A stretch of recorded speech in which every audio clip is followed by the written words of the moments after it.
Reforma, algunos la han calificado como de una revolución religiosa, otros la calificaron como un movimiento religioso, otros han pensado que fue un avivamiento espiritual, un despertar espiritual, otros han pensado que fue una revolución en la cosmovisión. Y yo creo que la Reforma ciertamente lució más como una como una revolución de cosmovisión que cualquier otra cosa, por los impactos que tuvo en el ámbito religioso, económico, social, político, sociológico, y yo creo que no hubo un área de la sociedad que no haya sido penetrado por este movimiento. Si alguien preguntara que cuándo comenzó esto, yo creo que la mayoría de nosotros diríamos que comenzó el 31 de octubre del año 1517, cuando Martín Lutero clavó en la catedral, en la puerta de la catedral de Wittenberg, sus 95 tesis. Pero mientras más pienso en la historia redentora, más estoy convencido que esto comenzó el día que un rabino judío se colgó en una cruz en un lugar llamado Gólgata, clavado allí, acusado de blasfemia y acusado de revolucionario ante las autoridades romanas. Nacido en un pesebre, por 30 años enseñó o vivió en perfecta conformidad con la ley de Dios, enseñó única y exclusivamente lo que el Padre le había encomendado, no más, no menos. El Mesías que había sido anunciado por los profetas del Antiguo Testamento, la noche antes de su crucifixión, fue a un lugar conocido por nosotros como el aposento alto. Comenzó a tener una conversación con sus discípulos de mucha intimidad, y en medio de la conversación con ellos, en algún momento, Él interrumpe su conversación con sus discípulos y comienza una conversación todavía más íntima con su Padre. Y entre otras cosas le dijo: yo te glorifiqué en la tierra, habiendo terminado la obra que me diste que hiciera. Los discípulos no entendieron aquellas palabras, con toda probabilidad. Había un anuncio de traición, había un anuncio de abandono de parte de todos ellos, como hablamos creo el domingo pasado. Había un anuncio de asesinato del maestro. Ahora hay un anuncio de que hay algo que ha terminado, que ya no hay nada más que hacer. Y yo me imagino que los discípulos estuvieron sumamente confundidos, y de aquel aposento alto Jesús, acompañado por ellos, se dirige al huerto de Getsemaní a la cruz, y desde la cruz Él pronuncia 7 frases muy conocidas por nosotros. Una palabra de perdón: Padre, perdónalos porque no saben lo que hacen.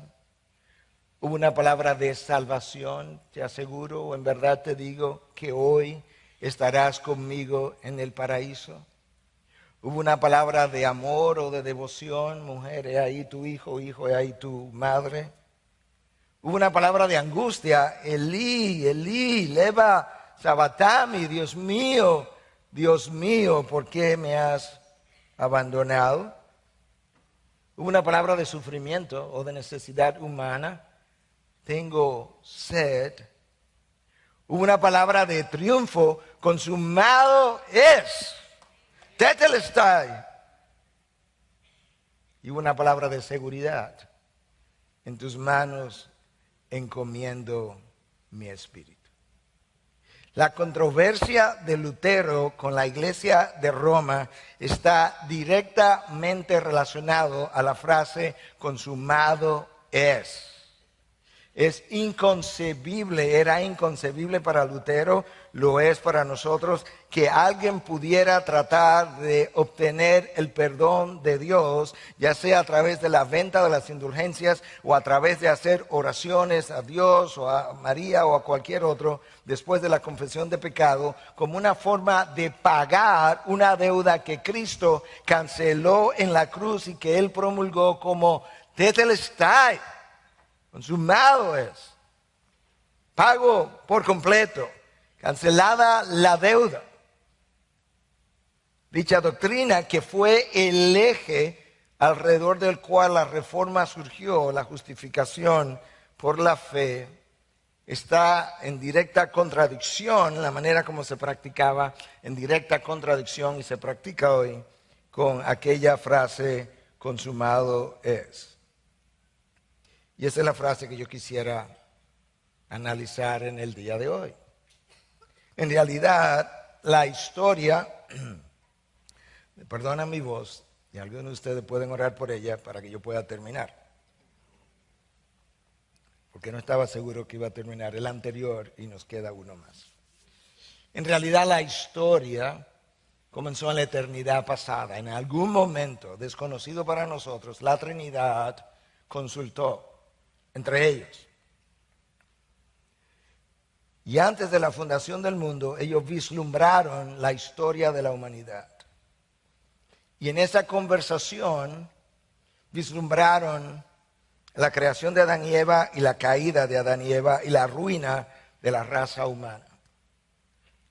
Y en esa conversación intertrinitaria, el Hijo se ofrece voluntariamente para ser inmolado una vez la historia produjera el momento.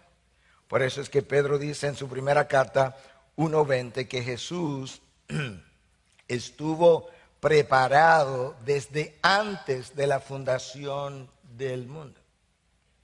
Por eso Juan escribe en Apocalipsis y dice que Él, Cristo, fue el Cordero inmolado desde antes de la fundación del mundo. A partir de la caída de Adán y Eva y luego de la elección de Abraham, tú ves en la historia, tú ves en la narración de los tiempos, la historia de dos pueblos, el pueblo hebreo y el pueblo que no conocía al Dios de Abraham, Isaac y Jacob. Y el pueblo hebreo construye su historia entrelazada con el pueblo que no conocía a Dios, pero de manera distinta a la vez. Tú tienes el imperio Egipto que surge y el pueblo hebreo esclavizado allí por 400 años. Y luego surgió el imperio de Asiria que se lleva a 10 tribus como esclavas a las tribus del norte de Israel. Y luego el imperio de Babilonia que se lleva a las otras 2 tribus del sur en esclavitud. Y luego el imperio de Persia, y luego el imperio de Grecia, y luego el imperio de Roma. Y en cada uno de esos casos el pueblo hebreo era esclavo del imperio preponderante en cada ocasión. Y tú puedes ver esas dos historias entrelazadas y al mismo tiempo distintas. Y en la plenitud de los tiempos, Dios envió a su Hijo. Bajo la ley, bajo el imperio romano. Es como si Dios, la Trinidad, hubiesen pensado la historia de la humanidad como una obra de teatro y luego hubiesen construido el teatro para luego desplegar la historia en el teatro, de manera que Dios es el director de la obra y nosotros somos los actores. Y el mundo es el teatro. Y en un momento de la obra de teatro, la cruz es levantada, Cristo es crucificado y desde allí Él dice, tetelestai, consumado es la obra de redención. Alguien dijo que esa es la palabra más grande que el hombre más grande haya pronunciado en el día más grande. Desde la caída de Adán, en ningún lugar del planeta Tierra se han pronunciado palabras más pesadas, más llenas de contenidas que esas palabras. De hecho, en el griego es una sola palabra, tetelestai. It is finished. Charles Spurgeon decía en el siglo XIX que esa palabra es un océano de significado en una gota de lenguaje. Es una sola palabra, es una gota, pero tiene tanto contenido que es un océano de significado. Y Spurgeon agregaba, esa sola palabra necesitaría todas las otras palabras que hayan sido pronunciadas o que se pudieran pronunciar para explicarla. Es inconmensurable, es alto, no lo puedo alcanzar, es profundo, no lo puedo entender. Ni yo tampoco. Permítame un tecnicismo por un minuto y me salgo del tecnicismo. En el griego, esa palabra tetelestai está en el tiempo verbal indicativo, perfecto y voz pasiva. Lo que eso implica, y esto es lo que necesitas entender, ya me salí del tecnicismo, yo voy a la explicación. Lo que eso significa es que hubo un hecho que se completó, tiempo perfecto, pero que ese hecho que se completó tiene un efecto que dura para siempre. Y la voz pasiva es porque alguien lo hizo por mí. De manera que cuando Cristo dijo tetelestai, Él estaba completando algo que tendría un efecto permanente y lo estaba haciendo por nosotros que somos los receptores pasivos de su obra. Pensar que yo puedo contribuir a mi salvación o al perdón de mis pecados a la luz de esa palabra es inconcebible. Tetelestai viene de una raíz griega, teleos, que significa completar, llevar a cabo algo, llevarlo a su final. Es el último acto que completa un proceso. Juan no nos dice qué fue lo que Cristo completó, pero el resto de las escrituras nos explican lo que Cristo completó. Pero hay algo más que nos deja ver lo que Cristo completó. Y es la manera como esa palabra tetelestai era usada en la antigüedad. Déjame darte algunas ideas. Los siervos o esclavos, cuando recibían una encomienda de parte de sus amos, se proponían hacer el trabajo. Eran esclavos, tenían que hacerlo de la mejor forma posible. Cuando terminaban, contemplaban su trabajo antes de presentárselo al amo y entonces decían, tetelestai, amo.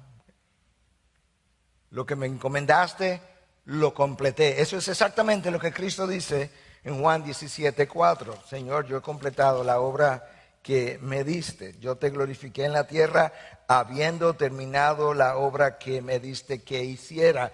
Ese es el siervo que abandona su gloria, que se encarna, que se hace hombre, que se hace siervo, dice Filipenses 2, y completa la obra. Tetelestai. Pero por otro lado, los artistas y escultores de aquella época, cuando pintaban un cuadro, cuando esculpían una obra, la inspeccionaban para ver si había algo que agregarle, algo que quitarle, algo que mejorar. Y cuando entendían que todo estaba completo, la miraban y decían, tetelestai. Dios venía entretejiendo su tapiz. Y el tapiz que Dios venía entretejiendo incluía la historia del pueblo hebreo y la historia del pueblo gentil y lo fue entretejiendo. Y cuando Cristo llega a la cruz, su vida y su muerte proveen el lente que finalmente nos permite como ver el tapiz o la obra o la pintura o la escultura completa y poder entender todos estos simbolismos extraños en el Antiguo Testamento que apuntaban a Cristo. Poder entender las profecías que apuntaban a Cristo. Poder entender el propósito de las fiestas judías, el año del jubileo, el año de la libertad, el año de la celebración. Cristo, su muerte y eventualmente su resurrección proveerían el lente para ver toda la obra completa que Dios venía pintando. Y lo que en el Antiguo Testamento era como una sombra, Cristo lo hace realidad. Moisés era la sombra del profeta perfecto que vendría en el tiempo debido y ahí estaba el profeta real.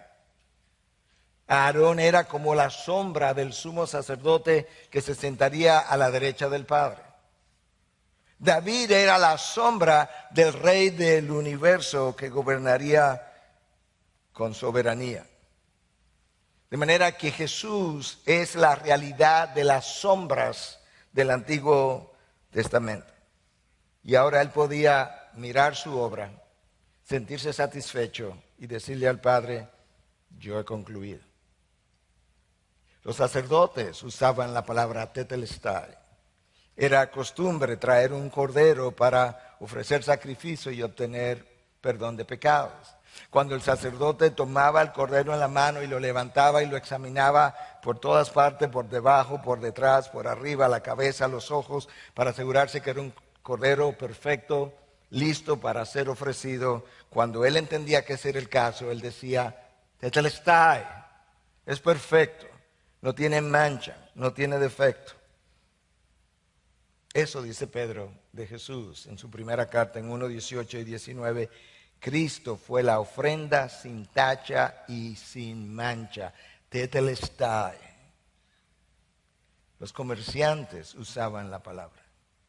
Cuando había una deuda que estaba abierta, que no había sido pagada y alguien efectuaba el pago final y la deuda quedaba cancelada, en el certificado de pago que se te entregaba decía tetelestai, pago por completo. En inglés dirían pay in full, cancelada.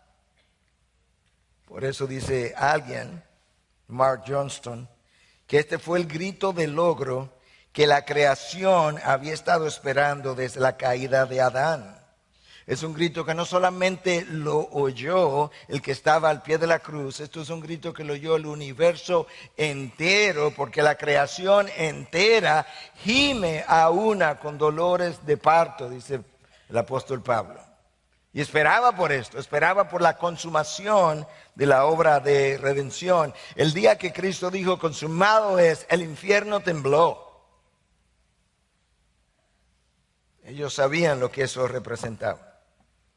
En ese momento la ira y la misericordia de Dios se besaron. La ira de Dios demandando el pago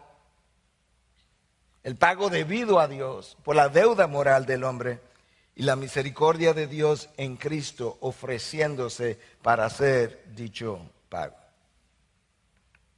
Cristo pagó la deuda, de tal manera que llegaría el día en que tú y yo o cualquier otro pudiera poner su confianza en ese sacrificio hecho en la cruz, y que alguien pudiera ir entonces al pie de la cruz y decir, Señor, yo soy culpable de mentiras. Y oír a Cristo decir, cancelada tu deuda. Yo soy culpable de abortos, cancelada tu deuda. Yo soy culpable de adulterios, cancelada tu deuda. Yo soy culpable de pornografía, cancelada tu deuda. Yo soy culpable de homosexualidad, cancelada tu deuda. Porque consumado verdaderamente fue. Tetelestai, nada más que hacer. Una vez Cristo derramó su sangre por el perdón de pecados. Si tú quieres ver cómo el Antiguo Testamento comenzaba a ver lo que iba a ocurrir ese día, justo el día en que Cristo pronunció tal palabra, tú puedes ir al Salmo 22, lo puedes hacer esta tarde, pero yo voy a tomarme un momento para decirte algo acerca del verso 6. Porque el verso 6 del Salmo 22 es una expresión profética de cómo Cristo se sentiría y de lo que estaría haciendo en la cruz ese día. Escucha lo que dice el verso 6. Pero yo, eso es Cristo hablando proféticamente desde el pasado, yo soy gusano y no hombre, oprobio de los hombres y despreciado del pueblo. La razón por la que yo menciono ese versículo, porque en hebreo la palabra traducida ahí como gusano es tola. Y tola era un insecto que cuando era aplastado botaba una tinta roja que era usada para teñir los tejidos. Y esa es justamente la palabra que allí aparece para referirse a Cristo en la cruz. Isaías 53:10 nos dice que fue la voluntad del Padre, ¿qué cosa? Aplastarlo en la cruz. Y cuando Dios Padre aplasta al Hijo con su justicia en la cruz, ¿qué tú piensas que sale de él? Sangre que ha teñido mi vida y la ha limpiado de pecado. La sangre de Cristo que limpia de toda maldad. Ese es el gusano. Ese es el gusano que me ha limpiado. Ese es el gusano que ha dicho, removida tu culpa. Ya te le está. Consumado es. No tienes nada más que hacer. No tienes que orar para ser perdonado, como Roma enseña. Oramos a Dios. Pedimos perdón, pero no porque la paga, no porque la deuda sigue sobre mí, sino para restaurar mi relación con Dios. La calidad de la relación con Dios. No tiene más nada que hacer. La pregunta entonces, cuando Cristo dice consumado es, ¿qué fue exactamente lo que terminó? Esa es la frase en inglés, it is finished. ¿Qué es lo que terminó? Bueno, terminaron una serie de cosas. Para comenzar, los sacrificios del Antiguo Testamento en el templo, que se hacían día a día, continuamente, que no paraban, que no calmaban la sangre, que no calmaban la conciencia del pecador, porque la sangre de los toros y machos cabríos no tenía tal capacidad, cesarían. Yo quiero recordarte esta ilustración que usé una vez con ustedes. En ocasiones, cuando tú tienes una deuda y no tienes cómo pagarla, tú haces un arreglo con el banco y el banco te permite en ocasiones pagar los intereses para no tener que llevarte a justicia, pero el capital permanece igual. No sé si conocen ese sistema, pero yo sé que existe. Pues los sacrificios del Antiguo Testamento eran como pagando los intereses de la deuda moral con Dios, pero al final del camino mi capital, mi deuda permanecía exactamente igual. Por eso los sacrificios tenían que continuar, por eso no había silla ni en el tabernáculo ni en el templo para el sacerdote sentarse, porque no había manera de sentarse. Esto tenía que continuar hasta que Cristo viniera, pero cuando Cristo vino, por una sola ofrenda hizo perfectos para siempre a aquellos por los cuales Él murió. Y escucha lo que el texto de Hebreos 1:3 dice: después de llevar a cabo la purificación de los pecados, se sentó a la diestra de la majestad en las alturas. Ningún sacerdote anterior se había podido sentar, porque no había podido terminar de pagar por los pecados del pueblo. Pero cuando el sumo sacerdote, el Hijo de Dios, se encarna y se ofrece, después que Él termina, Él se sienta a la diestra del Padre, porque tetelestai, consumado era. Todo había terminado. Ahora interceder por los míos.